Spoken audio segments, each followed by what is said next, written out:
दिशा सालियन मृत्यू प्रकरणी तिच्या वडिलांनी म्हणजे सतीश सालियन यांनी आपल्या मुलीला न्याय मिळावा याकरिता 5 वर्षांनी महायुती सरकार आपल्याला न्याय मिळवून देईल या विश्वासाने परत एकदा ही केस कोर्टामध्ये टाकलेली आहे आणि याची सुनावणी लवकरच व्हावी अशी आमची सर्वांची इच्छा आहे.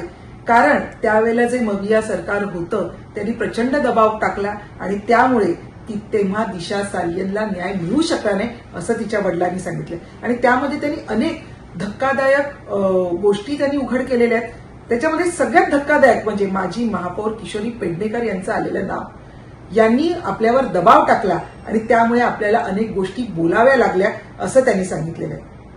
माझी खरंच इच्छा आहे की 5 वर्षांनी का होईना एका मुलीचा झालेला मृत्यू आणि 5 वर्ष न्यायाच्या प्रतीक्षेत असलेले तिचे आई वडील यांना कुठेतरी न्याय मिळावा आणि त्यांनी महायुती सरकारवर दाखवलेला हा विश्वास आहे आणि नक्कीच त्यांना न्याय मिळावा अशी मी ईश्वरचरणी प्रार्थना करते.